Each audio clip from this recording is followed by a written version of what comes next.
मानपुर गांव में बेला नाम की एक औरत अपने बेटे अमन और बेटी रुचि के साथ रहती थी। कुछ दिनों में अमन की शादी मधु नाम की एक लड़की से हो जाती है। मधु घर में आते ही अपनी सारी जिम्मेदारियां संभाल लेती है। वह सुबह से लेकर शाम तक घर का सारा काम करती और शाम को अपने पति की सेवा भी किया करती थी। और वहीं दूसरी तरफ बेला अपनी बेटी बहू में फर्क करती और इस तरह घर का माहौल खराब होने लगा था। सुनो बहू, आज तुम्हें और रुचि को पास वाली लता के यहाँ पूजा में जाना है, तो तुम दोनों जाने के लिए तैयार रहना। जी माँ जी। रुचि अपने कमरे से तैयार होकर बाहर निकलती है। चलो मम्मी, चलते हैं। हाँ बेटा, तेरी भाभी कहाँ रह गई? तभी वहाँ मधु नई साड़ी पहने तैयार होकर आती है। चलिए माँ जी, मैं तैयार हूँ। रुको रुको, ये क्या बहू, हम पूजा में जा रहे हैं, शादी में नहीं, जो नई साड़ी पहन के तैयार हो गई। पर माँ जी, रुचि ने भी तो नया सूट पहना है। अरे वह तो इस घर की बेटी है, पर तुम तो बहू हो और तुम्हारी अभी नई नई शादी हुई है। पड़ोस में बहुत तरह के लोग रहते हैं, मैं नहीं चाहती सब लोग तुम्हें ही देखें। पर माँ जी। बहू, मेरे से बहस मत करो, जाओ और कोई पुरानी सी सिंपल सी साड़ी पहनाओ। अपनी सास के इस बर्ताव से मधु को बहुत बुरा लगता है, पर वह कुछ नहीं करती और कमरे में जाकर दूसरी साड़ी पहनकर आ जाती है और अपनी सास के साथ चली जाती है। इस तरह कुछ दिन बीत जाते हैं। ऐसे ही एक दिन, मम्मी शाम को मेरी फ्रेंड की बर्थडे पार्टी है, मुझे भी जाना है।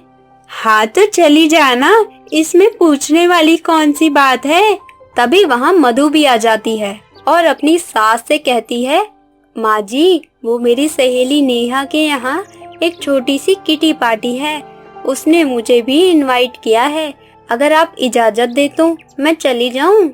अरे नहीं नहीं बहू, ऐसे रात में मैं अपनी बहू को कहीं नहीं जाने दे सकती, तुम्हारी जान पहचान की है, मेरी तो नहीं ना, कुछ हो गया तो। नहीं नहीं, और अगर तुम्हें पार्टी में जाना ही है तो अमन के साथ चले जाओ।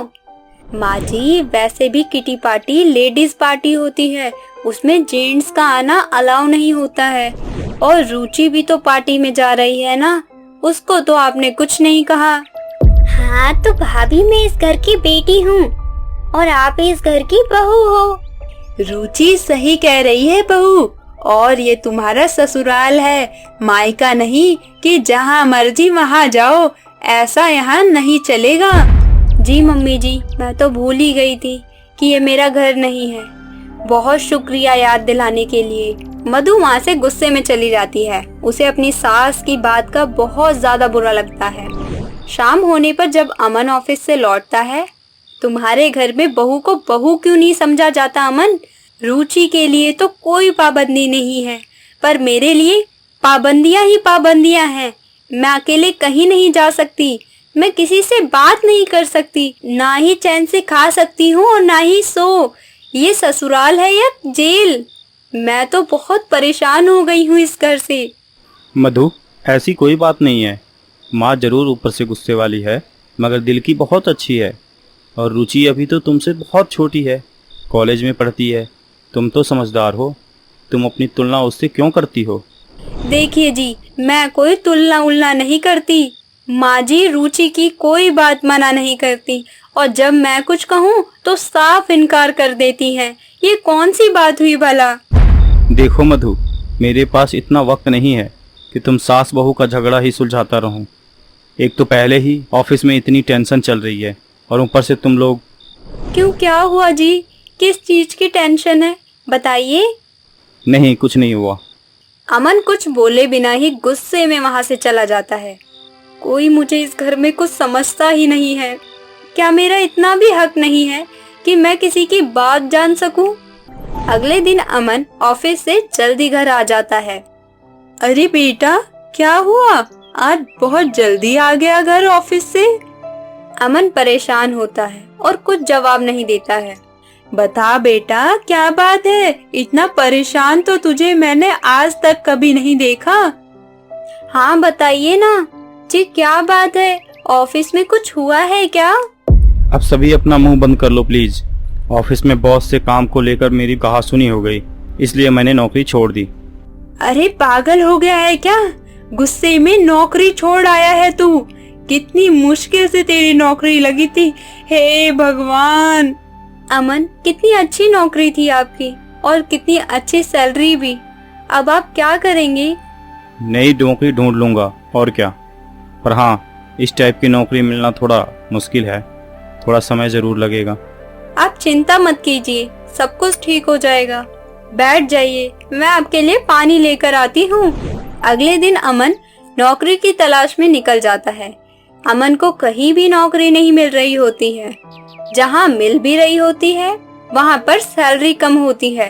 अब अमन डिप्रेशन में चला जाता है। वह खाना पीना भी छोड़ देता है। उसका किसी भी बात में मन नहीं लगता। अमन को परेशान देख मधु अब खुद नौकरी करने का निर्णय लेती है। वह ये बात अमन से कहती है, अमन, मैंने भी एक जॉब के लिए अप्लाई किया है और कल उन्होंने मुझे इंटरव्यू के लिए बुलाया है। मुझे पूरा विश्वास है कि मुझे ये नौकरी जरूर मिल जाएगी। नहीं नहीं मधु, मेरे रहते हुए तुम नौकरी कैसे कर सकती हो? मैं कैसे भी करके कहीं ना कहीं नौकरी जरूर ढूंढ लूंगा। तुम टेंशन मत लो, तुम्हें काम करने की कोई जरूरत नहीं है। अभी मैं जिंदा हूँ। आप ढूंढिए नौकरी। जब तक आपको कोई अच्छी नौकरी नहीं मिलती तब तक मैं आपका साथ दूंगी। आपको जो भी नौकरी मिल रही है कम सैलरी में, वही कर लीजिए। इसमें हिचकिचाइएगा नहीं। जब हम दोनों कमाएंगे तो पूरा पड़ ही जाएगा। मधु के इतना कहने पर अमन उसकी बात मान जाता है। पर बेला को मधु का नौकरी करना बिल्कुल भी पसंद नहीं आता। जब मधु नौकरी के लिए जा रही होती है तो बेला उसके पीछे से ठोकते हुए कहती है, बहू, तुम ये नौकरी नहीं करोगी, वरना लोग क्या कहेंगे कि बेला अपनी बहू से नौकरी कराती है। माँ जी, लोग तो न जाने क्या क्या कहते हैं। अगर सबकी बात सुनने लगे हम तो जी ही नहीं पाएंगे। मुसीबत में परिवार के लोग ही काम आते हैं। अब हमारे घर में मुसीबत आई है तो हम सबको मिलकर इसे ठीक करना है। इसीलिए मैंने नौकरी करने का फैसला किया है। अमन की मदद करने के लिए रुचि है और वैसे भी उसका कॉलेज कंप्लीट हो चुका है। रिजल्ट आना बाकी है, उसके बाद उसको नौकरी ही तो करना है। माँ जी, आपने बहू और बेटी में इतनी बड़ी खाई क्यों बना रखी है? क्यों बहू वो सब नहीं कर सकती जो बेटी कर सकती है? अब मैंने फैसला कर लिया है कि मैं नौकरी करूँगी। ठीक है, जो मन में आए वो करो, मुझसे मत कहो बस। मधु नौकरी पर जाने लगती है और एक हफ्ते बाद अमन को भी नौकरी मिल जाती है। उसकी सैलरी पहले वाली नौकरी से कम जरूर होती है, पर मधु भी कमाती है तो दोनों की कमाई से घर सही से चलने लगता है। मधु को नौकरी और घर एक साथ संभालते देख बेला भी खुश हो जाती है। मुझे माफ कर दो बहू, मैंने तुझे कभी अपनी बेटी की तरह नहीं समझा। हमेशा पराये जैसा ही व्यवहार किया है। पर आज मैं कहती हूँ, रुचि की तरह तुम भी मेरी बड़ी बेटी हो। आज से तुम में और इसमें कोई फर्क नहीं करूँगी मैं। यह सुनकर मधु अपनी सास को गले से लगा लेती है और सब खुशी खुशी रहने लगते हैं। दोस्तों, यह कहानी आपको कैसी लगी? अपना सुझाव जरूर दें और इसी तरह की मजेदार कहानियां सुनने और देखने के लिए हमारे चैनल को फ्री में सब्सक्राइब करें, जिससे आपको अगली कहानी का नोटिफिकेशन मिल सके।